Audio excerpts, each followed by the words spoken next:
So I have a blog, and I've been writing on this issue for about 4 years, and I've been trying to speak on this issue for about 4 years in New Zealand also, and because of the vicious and persistent censorship and smearing, I haven't managed to speak openly like this yet. So thank you, Anna, and thank you to everyone else who is speaking and has spoken, both for inviting me and for making space for me. Thank you. Because many people still believe that the spread of transgender ideology represents a harmless fad or a phase or a problem of youth culture or social media, I've chosen to talk about the wider context and conditions that have allowed this ideology to take hold. Transgenderism is a predatory and authoritarian neoliberal ideology, and one that couldn't take hold outside of the context of the rape culture that Steph described. I want to make this as clear as I can in 10 minutes. My slideshow is just a series of books, my sources. If you want to record them, go ahead. So the first point to make about neoliberalism is that it's basically synonymous with globalization and with corporatization. It is not just a flawed economic policy. It is a corporate backlash against the political left and a tool of colonization. The 19th and 20th centuries saw the rise of a strong political left, Indigenous Renaissance movements, workers' unions, successful independence struggles that ousted colonizers, anti-war protest, and women's rights movements. By the 1980s, the World Bank and the International Monetary Fund had a response. They adopted policies that would reverse the progress these movements made. They began to hand out financial loans to governments only on the condition that they undergo what is euphemistically called structural adjustment, a term to ponder in relation to this issue, for the benefit of multinational corporations. This structural adjustment has three basic components. Firstly, governments have had to make natural resources, lands, and public infrastructure available for purchase by foreign corporations.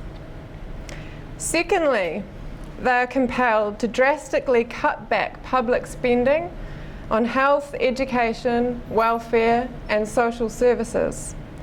Lastly, regulations and legal protections that restrict corporate profiteering, like laws that protect workers from exploitation, need to be removed.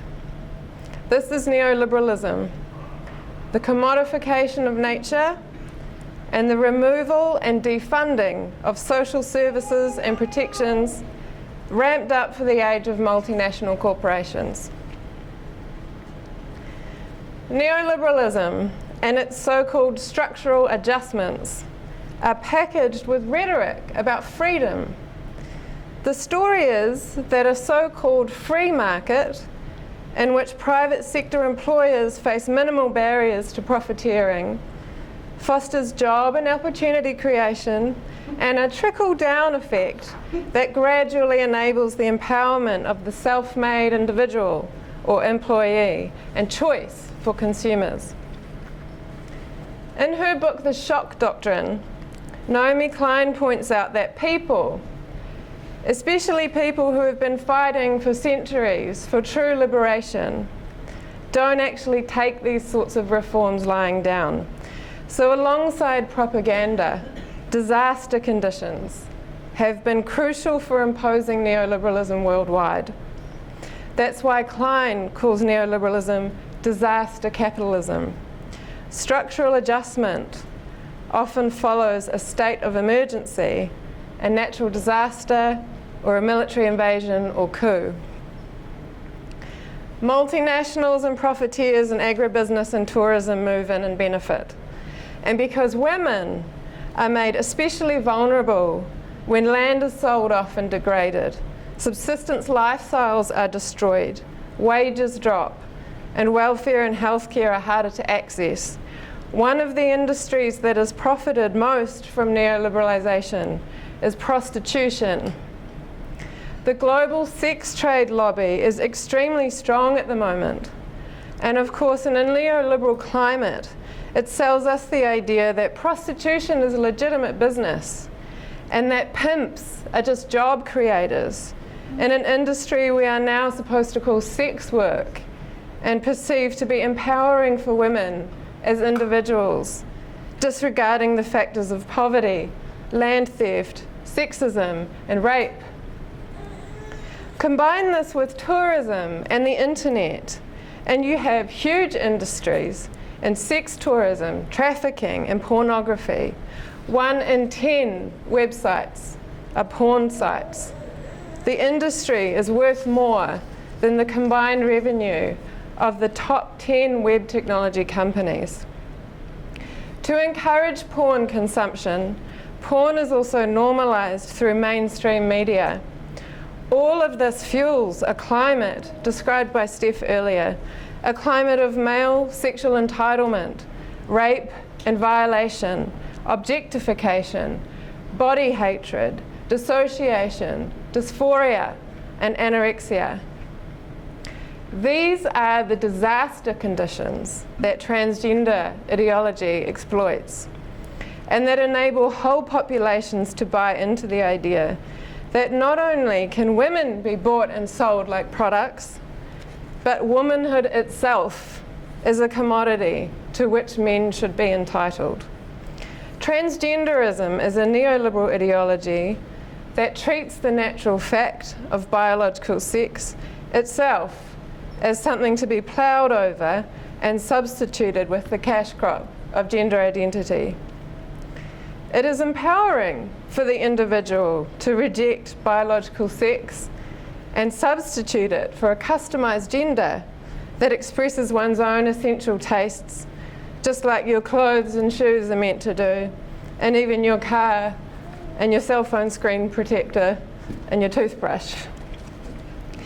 The mindless mantra, trans women are women, encapsulates both the ideology and attitudes of transgenderism and the neoliberal zeitgeist in 3 words.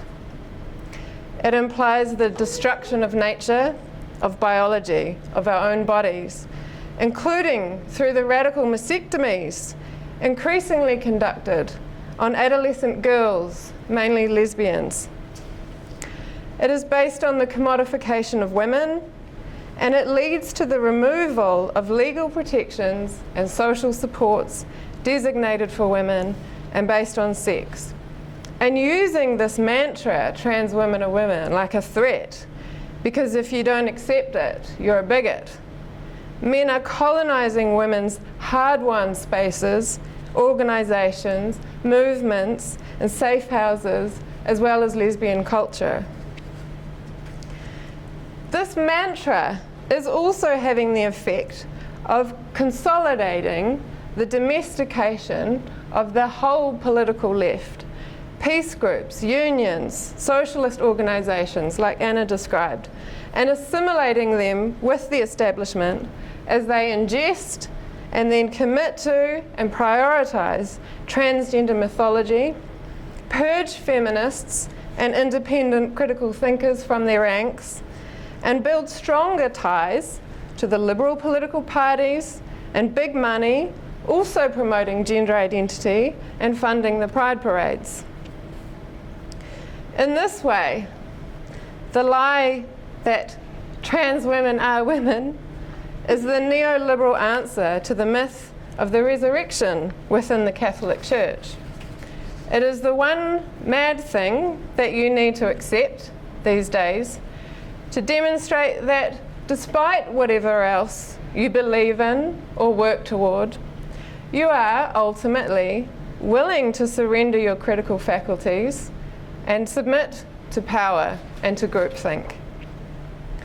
People would never buy the idea that men can get pregnant or that a lesbian can have a penis, outside of the disaster conditions we feminists call rape culture, the conditions of male sexual entitlement, a woman being raped somewhere in the world every single second of the day, normalized porn, objectification, dysphoria and body hatred, in a culture that honored women, cared for children, and was grounded in the natural world, the spread of transgender ideology would not occur. Voltaire's famous warning that those who can make you believe absurdities can make you commit atrocities is also pertinent. Despite all these large-scale pop-up social movements taking place throughout the West at the moment, it is actually a dangerous and threatening climate we live in, a climate in which the absurdities of transgenderism are promoted so widely while they cause such serious irreversible harm and are so taboo to question. Women who speak out now face ostracism and losing their livelihoods at the hands of the very same people who are currently joining mass movements that claim to fight for the planet and for social justice. But as Audre Lorde famously said, your silence will not protect you. So to women out there holding their tongues to stay safe, I say, we're living in an era of rising authoritarianism, and this ideology is a key vehicle for it. You need to find your sisters. Now is the time to speak the truth where you can, in spite of those who will turn on you or who will refuse to offer you solidarity, and find your sisters. We're here, we're healing and finding our voices together, and we want you among us.